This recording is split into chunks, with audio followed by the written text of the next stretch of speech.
If we don't have free speech, then we just don't have a free country. It's as simple as that. If this most fundamental right is allowed to perish, then the rest of our rights and liberties will topple, just like dominoes, one by one. They'll go down.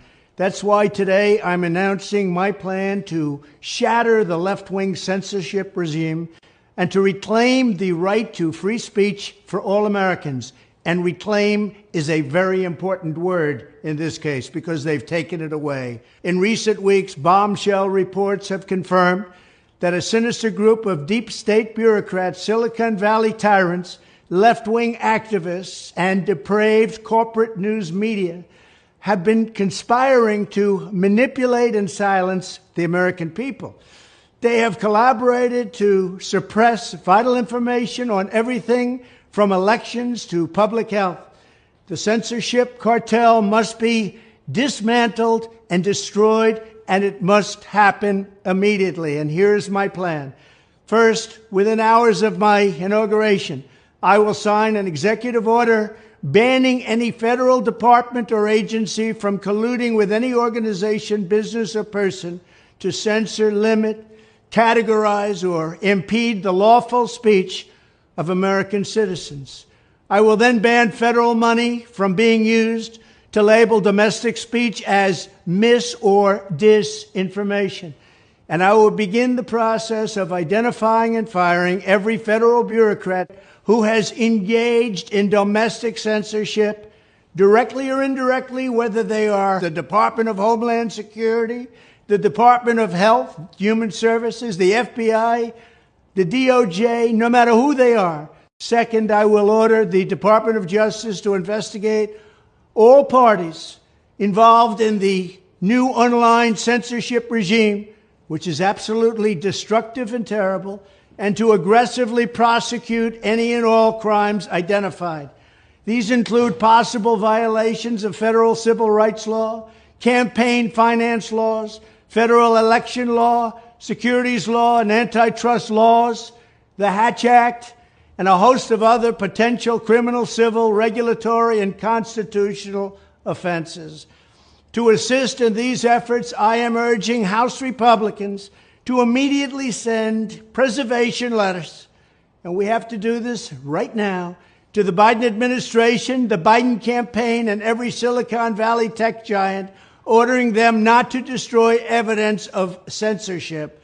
Third, upon my inauguration as president, I will ask Congress to send a bill to my desk revising Section 230 to get big online platforms out of censorship business. From now on, digital platforms should only qualify for immunity protection under Section 230 if they meet high standards of neutrality, transparency, fairness, and non-discrimination. We should require these platforms to increase their efforts to take down unlawful content such as child exploitation and promoting terrorism, while dramatically curtailing their power to arbitrarily restrict lawful speech. Fourth, we need to break up the entire toxic censorship industry that has arisen under the false guise of tackling so-called mis- and disinformation. The federal government should immediately stop funding all nonprofits and academic programs that support this authoritarian project. If any U.S. university is discovered to have engaged in censorship activities or election interferences in the past, such as flagging social media content for removal of blacklisting, those universities should lose federal research dollars and federal student loan support for a period of 5 years and maybe more. We should also enact new laws laying out clear criminal penalties for federal bureaucrats who partner with private entities to do an end run around the Constitution and deprive Americans of their First, Fourth, and Fifth Amendment rights. In other words, deprive them of their vote. And once you lose those elections, and once you lose your borders like we have, you no longer have a country. Furthermore, to confront the problems of major platforms being infiltrated by legions of former deep staters and intelligence officials, there should be a 7-year cooling-off period before any employee of the FBI, CIA, NSA, DNI, DHS, or DOD is allowed to take a job at a company possessing vast quantities of U.S. user data. Fifth, the time has finally come for Congress to pass a digital Bill of Rights. This should include a right to digital due process. In other words, government officials should need a court order to take down online content, not send information requests such as the FBI was sending to Twitter.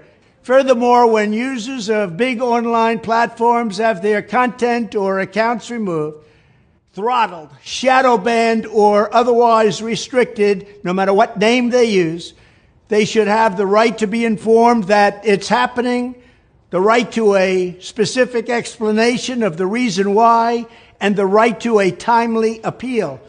In addition, all users over the age of 18 should have the right to opt out of content moderation and curation entirely and receive an unmanipulated stream of information if they so choose.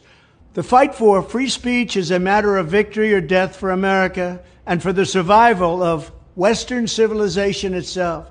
When I am president, this whole rotten system of censorship and information control will be ripped out of the system at large. There won't be anything left. By restoring free speech, we'll begin to reclaim our democracy and save our nation. Thank you, and God bless America.